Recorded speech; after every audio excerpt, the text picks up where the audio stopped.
¿Los que roban comida son terroristas? ¿O estamos tratando de insinuar una teoría que nada tiene que ver con la democracia, que nada tiene que ver con la Constitución del 91, que nada tiene que ver con la institucionalidad republicana y que sí tiene que ver con unas ideas que acabo de leérmelas, no las conocía? Me sorprendieron gracias al trino de Álvaro Uribe Vélez sobre la revolución molecular disipada. Bueno, sí me pareció el concepto de Deleuze, que dice el órgano sin cuerpo, el cuerpo sin órgano, que es donde saca su análisis sobre el movimiento rizomático. Yo tengo aquí en esta biblioteca, ¿sabe qué? Unos libros de esos, de pronto hasta podría bajarlos y mostrarlos. Tengo a Deleuze, a Gilles Deleuze, y tengo a Félix de Guattari. Y Guattari, sí, es y Guattari. Tengo a Derrida, mire, por acá debe estar un libro de Derrida. Aquí está precisamente, mire, este clásico del terrorismo. Los márgenes de la filosofía de Jacques Derrida. Y entonces me encuentro con un señor neonazi, no sé si los ha leído, pero ha cogido esta literatura que no es marxista, que al contrario critica el marxismo, porque pregonan que no se puede hacer una revolución.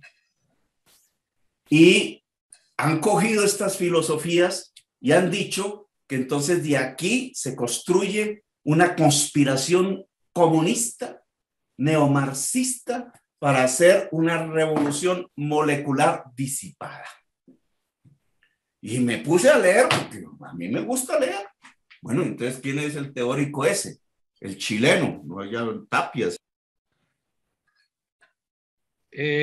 Continúe, senador Gustavo Petro. El micrófono, senador. Senador Gustavo Petro, continúe, termine. Me puse a mirar la teoría y encontré unos videos porque empezaron a tachar las páginas y a ver en qué consiste lo que dijo el expresidente de la República, Álvaro Uribe Vélez, el representante de la institucionalidad republicana. Y entonces consiste en que estos señores neonazis han cogido esta literatura que habla del margen, efectivamente, de deconstruir, que es una crítica literaria para descubrir lo que el escritor no dijo, deconstruyendo sus palabras, de mirar a Foucault, que lo que dice es precisamente que se acabaron los grandes relatos y lo que se va produciendo es una normalización de los seres humanos en donde a determinados grupos se los considera normales. Y me puse a pensar en toda esa filosofía que yo me he leído. Y entonces este personaje neonazi saca de ahí que es que entonces ahora se trata de un movimiento revolucionario que conjuga las diversidades de las singularidades que se manifiestan en las sociedades contemporáneas, porque por eso mismo se les llama postmodernas, y entonces a partir de esas diversidades se va ocasionando un cambio de las instituciones y llega la revolución comunista. Oiga, qué tipo tan bruto, discúlpeme. Pero no sé qué es peor, si el tipo o los que lo traen a dar conferencias o el expresidente que repite semejante degradación del pensamiento humano. La conclusión de esa teoría entonces es que toda manifestación del cuerpo social buscando cambios de manera singular en los medioambientalistas, las feministas, los animalistas, etcétera, lo que yo llamaba en Bogotá Humana las nuevas ciudadanías, son una estrategia articulada premeditadamente para ocasionar el advenimiento del comunismo. Y entonces hay que destruirlos. Y resulta que eso es lo que sale en las manifestaciones.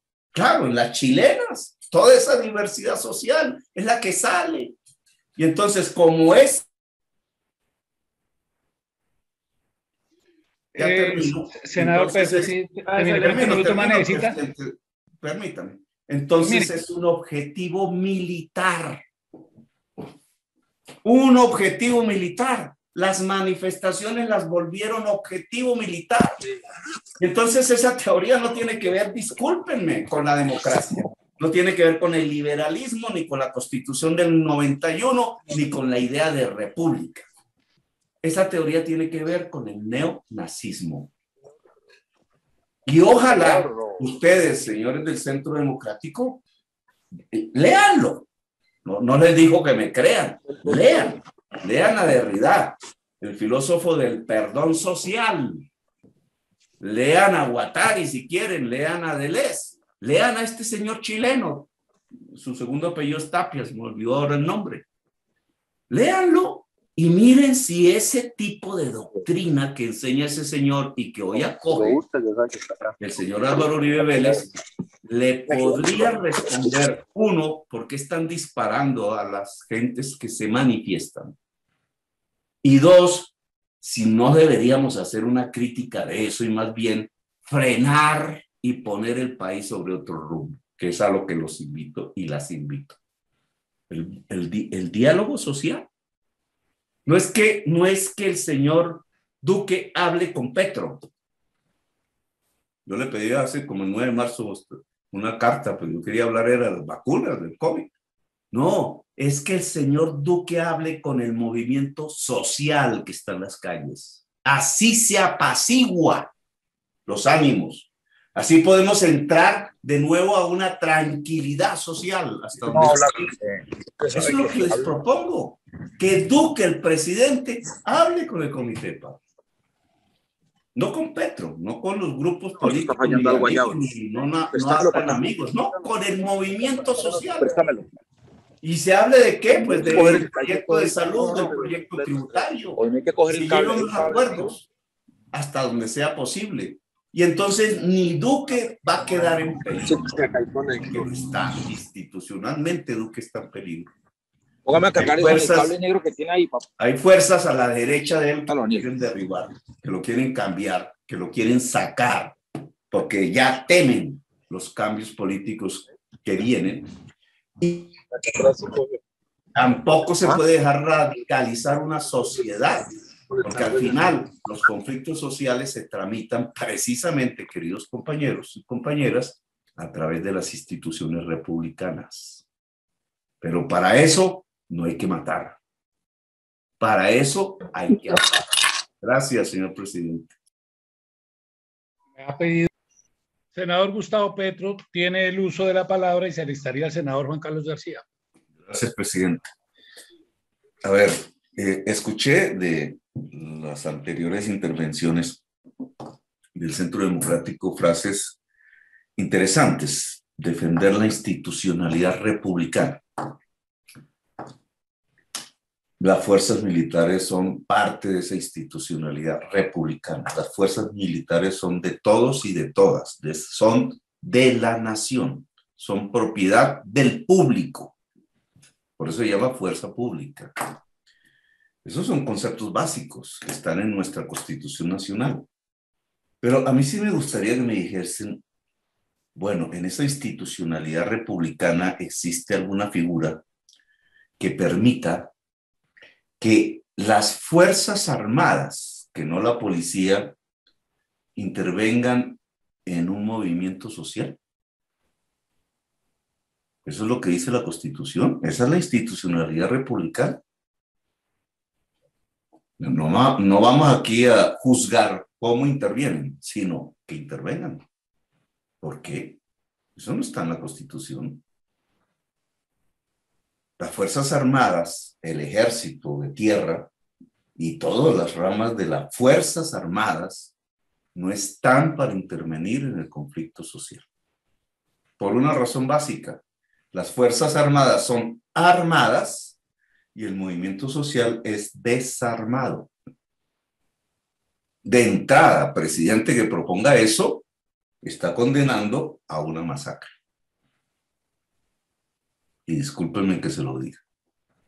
Porque las Fuerzas Armadas no están para el conflicto social. No están para asumir funciones policiales. Las Fuerzas Armadas están para defender la nación. Decía la senadora Cabal, de una manera letal, y es cierto.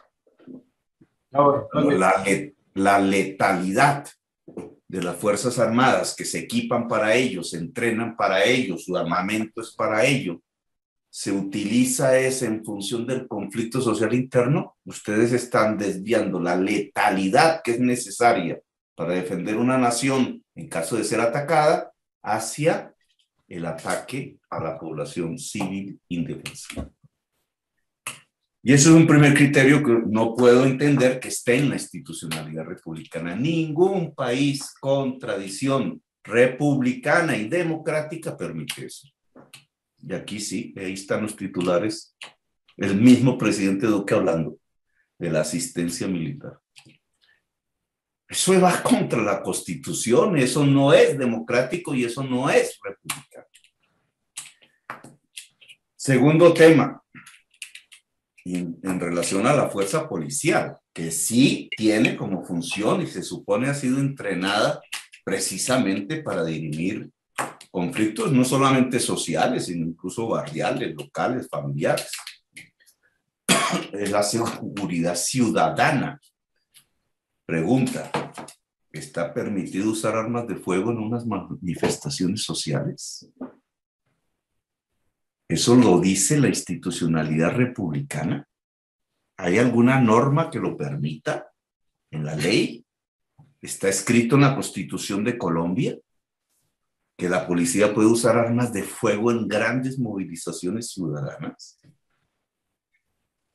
Que yo recuerde, y ustedes me disculparán, a lo mejor soy ignorante en estas materias y ustedes dirán que sí, pero no.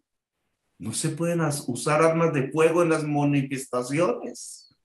¿Por qué? Porque la inmensa mayoría de los que participan en una manifestación están desarmados. Quizás existan, y lo sé, grupos de esos que andan con las papas y todas esas vainas, pero para eso hay otra forma de defensa, que no es el arma de fuego. Y la policía está entrenada para eso, no para sacar armas de fuego en las movilizaciones sociales. Entonces eso no se llama institucionalidad republicana, eso no es democracia.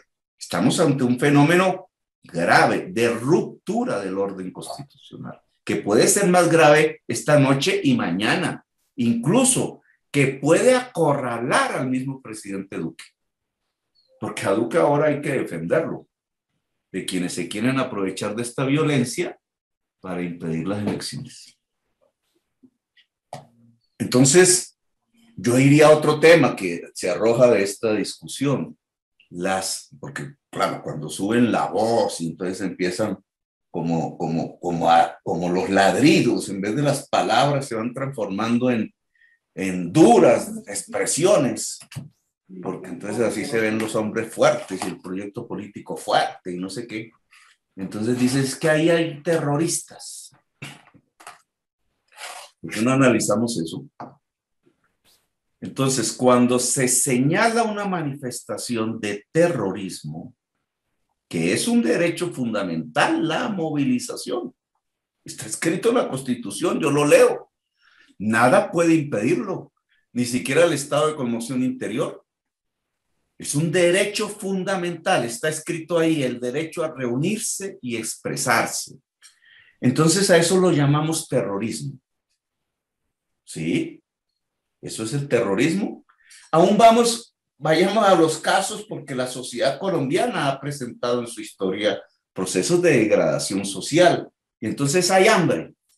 Mucha hambre hay en Colombia, lo dijo el DANE, o sea, ustedes mismos. Y la gente en algún lugar saquea un supermercado. Vándalos, les dicen. Sacan comida, cosas. ¿Son terroristas?